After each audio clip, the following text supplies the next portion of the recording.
music industry is ever evolving, Cinnedi stands out with a unique blend of personal experiences and artistic expression.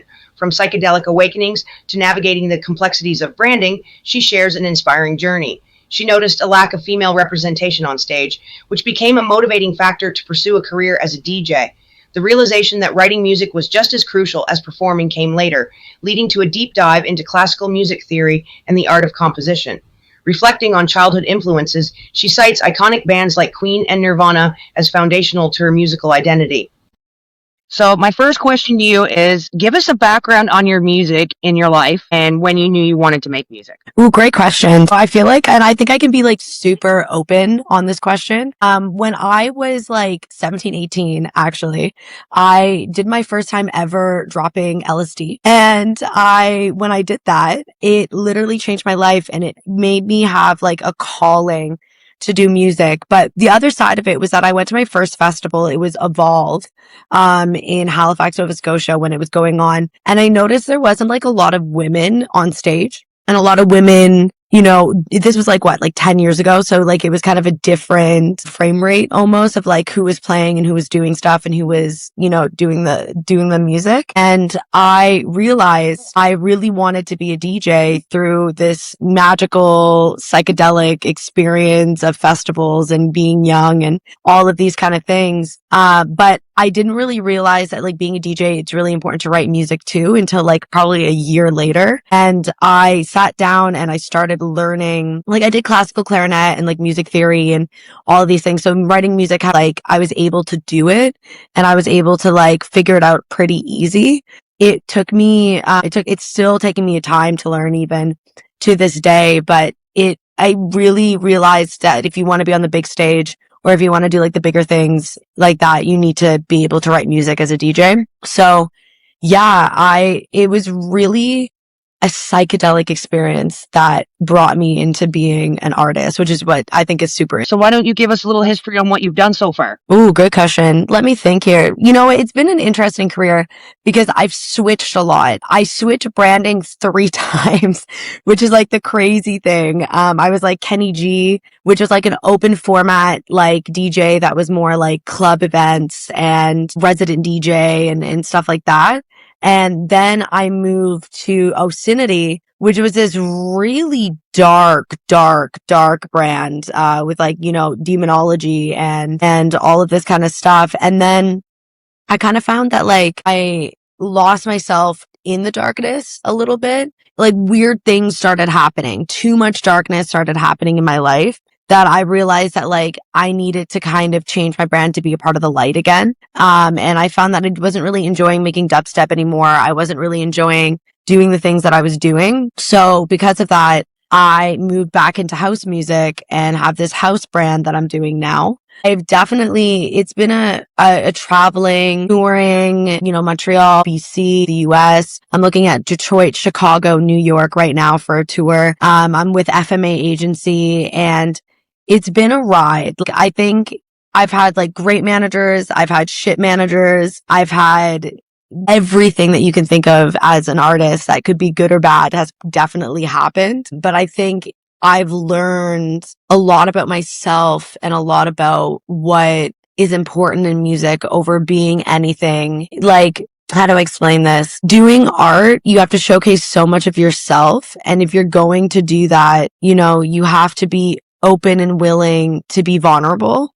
And I think that's been the biggest thing on my journey, that I think I've been the most vulnerable to my fans and to anyone that's around because of how many different projects that I've done. So I think I'm still a project-based concept art kind of artist, but I do find now I have to kind of follow the trends a little bit more and the social media and that kind of side. But I'm still very based on the artistic depth and stuff like that. And I live in Toronto now. I used to live on the East Coast, as you know, and I've been living in Toronto for almost 4 years. And that's been a huge game changer for career wise kind of takeover. It's such a takeover there. And there's so much music and so many amazing artists live in Toronto that some of the best music I've ever heard has happened just by some of the like local DJs in the area.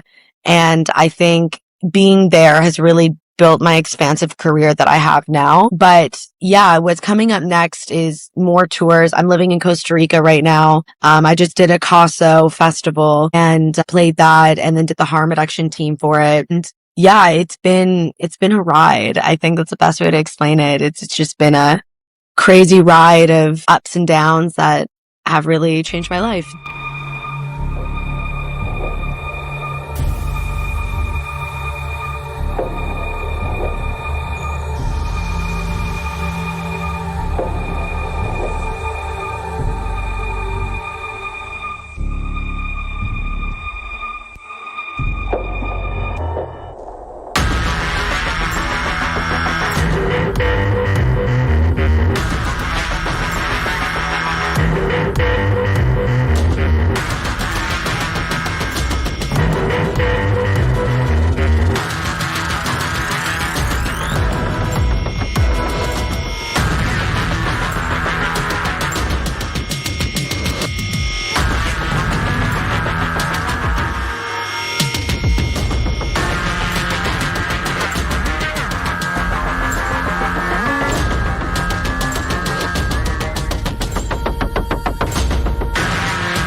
Alrighty, so the next question I got for you is what childhood song or band that really changed your view on music? Queen. I would say Queen was a banger. I grew up with Queen a lot because of my dad being English, and, I would hear it all the time. Another one was Nirvana, and another one that was super random is a 1960s band called The Kinks. If you've ever heard of them. Yeah. That I definitely have like a lot of like the classic rock and roll as my background in music. And I think that's why I did dubstep for so long. So yeah, that would be my my main three. And I think, yeah, the rock aspect is what really brought me into music. I think I wanted to play guitar for so many years, but I just wasn't my thing. If you could spend one day with another artist or producer, who would it be? His name is Apache. He does like classical music elements with EDM music. He's so cool. He's such an independent artist. He does his like own thing, and it really is based on, really based on, bass EDM elements. And it's beautiful. His music is absolutely stunning and some of the best music I've ever heard. And I think he has a really interesting background. He's from Montreal, but he was born in Belgium, and he would be the main one, but I think a bigger artist would be Lady Gaga. I think she's the most interesting person to have created anything. Her storyline, her story about mental health, her story about her life and things like that has been so interesting that I would definitely go with Lady Gaga too. Yeah. Yeah, 100%. Stuff like that.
I haven't gotten any music from you.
What would be a tip that you would give an old, like a version of your younger version of yourself? Don't be so critical on yourself. You do not need to be so, like, I lived my life for so long being like, I need to be famous, like I must be famous, and like that kind of like thought process. And it's fine, but I pushed myself and I lost experiences, and I would be stressing about things that really don't matter. The older I get, the more I'm happy with where I'm at.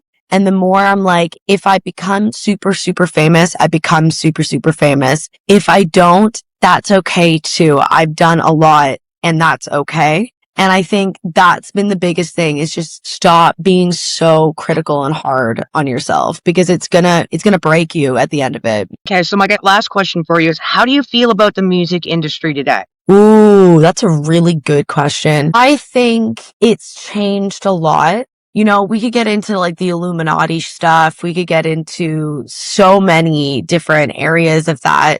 I actually think we're still in a development. I think there's a pop music area and rap music area, and then there's EDM music. And I think EDM music has like really taken over a lot of the world. I still think there needs to be a little bit development for newer artists, and being able to make it can be really hard nowadays, especially as a DJ, because everyone's become a DJ. So it's a high competitive world in music. But I think if you really get into a flow and stay consistent, you can get really far with it. But I do still think there's toxicity and politics and all of those things in music, but I don't think it may have been as bad as it used to be. Like, I look at like VMAs from like 2010 and like, you know, all of the funniness that happened at those, but there was a lot of politics and like fake scenarios created and PR stunts. And I don't find that happening as much anymore. But I think the meshing of the pop and EDM world could happen at some point. There might be a little bit more of a mesh. Like, it would be really cool to see a DJ perform at the Grammys, you know, or it would be like that kind of thing, because there's so much pull. Gas is, I say his name wrong all the time. Gassa Felston, I think is his name. And he's an EDM kind of industry related, like his own music is industrial. He just got a Grammy for a remix that he did of Abracadabra for Lady Gaga. And also like Skrillex and all of these people kind of like have won those things. So it doesn't really make sense to me that there's no performance of them at certain areas of these things to get like the respect that they deserve.